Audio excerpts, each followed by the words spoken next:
या घडीची ही महत्वाची अपडेट आता समोर येते। या प्रकरणी मुंबईतली ही घटना, मुंब्रा लोकल दुर्घटनेत जीआरपी कर्मचाऱ्याचा मृत्यू झाला असल्याची बातमी समोर येते। जीआरपी कर्मचारी विकी मुख्यादल यांचा मृत्यू झालेला आहे। मुंब्रा लोकल दुर्घटनेमध्ये जीआरपी कर्मचाऱ्याचा मृत्यू झाला असल्याची अपडेट आता समोर आलेली आहे। अतिशय दुर्दैवी खरं तर ही घटना आज सकाळची मुंब्रा कळवा दरम्यान हा अपघात झालेला आहे। विकी बाबासाहेब मुख्यादल जे जीआरपी आहेत त्यांचा या दुर्घटनेत मृत्यू झाला असल्याचं देखील कळतंय।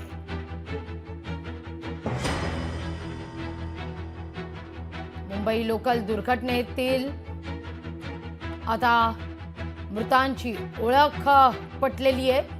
यामध्ये जीआरपी कर्मचारी विकी बाबासाहेब मुख्यादल यांचा या अपघातामध्ये मृत्यू झालेला आहे। मुंब्रा लोकल अपघात प्रकरण साधारणतः सकाळी 9:30च्या दरम्यान ही दुर्घटना घडलेली होती। या दुर्घटनेनंतर आता सर्व स्तरातून हळहळ व्यक्त केली जाते। दोन्ही विरुद्ध दिशेने चाललेल्या होत्या या लोकल आणि त्याच वेळी दरवाजावर लटकून काही जण प्रवास करत होते। त्यापैकी काही जणांची बॅग परस्पर विरोधी जाणाऱ्या या लोकलमधल्या काही प्रवाशांना लागली आणि परस्परांना घसरले गेले हे प्रवासी। या सगळ्या संदर्भात तहसीलदार दिनेश पाटणकर काय म्हणतायत पाहूया आपण। सकाळी जी दुर्घटना घडली त्यावेळेस आम्हाला आमचे जे तलाठी मंडळ अधिकारी, मी जिल्हा प्रशासनाकडनं तहसीलदार आहे, जिल्हा प्रशासनाकडनं आमची तातडीने जी आमची तलाठी मंडळ अधिकारी आहेत ते आता कळवा हॉस्पिटलला आहेत। कळवा हॉस्पिटलला एकूण 13 लोक आहेत तिकडे, त्यातले 3 लोक डेथ आहेत, त्यांची मयत झालेले आहेत। ते आम्ही सिव्हिल हॉस्पिटलला आता शिफ्ट केले आहेत तिकडे।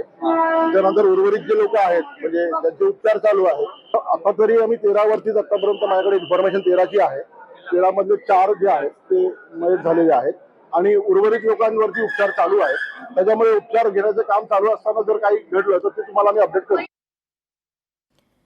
मुंब्रा लोकल दुर्घटनेत जीआरपी कर्मचाऱ्यांनी आपला जीव गमावल्याची ही बातमी आता समोर येते। मुंब्रा लोकल दुर्घटनेत जीआरपी कर्मचाऱ्याचा दुर्दैवी अंत झालेला आहे।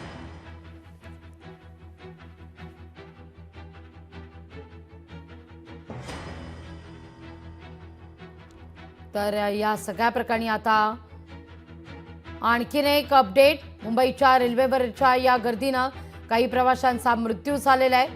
मुंब्रा स्थानकाजवळ लोकलमधून 13 प्रवासी पडलेले होते।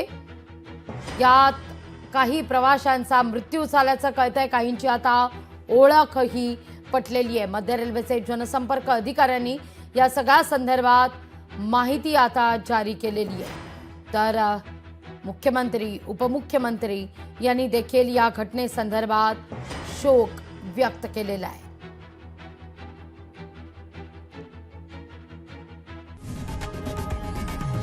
लोकशाही मराठी ऐका, पहा, जागरूक रहा।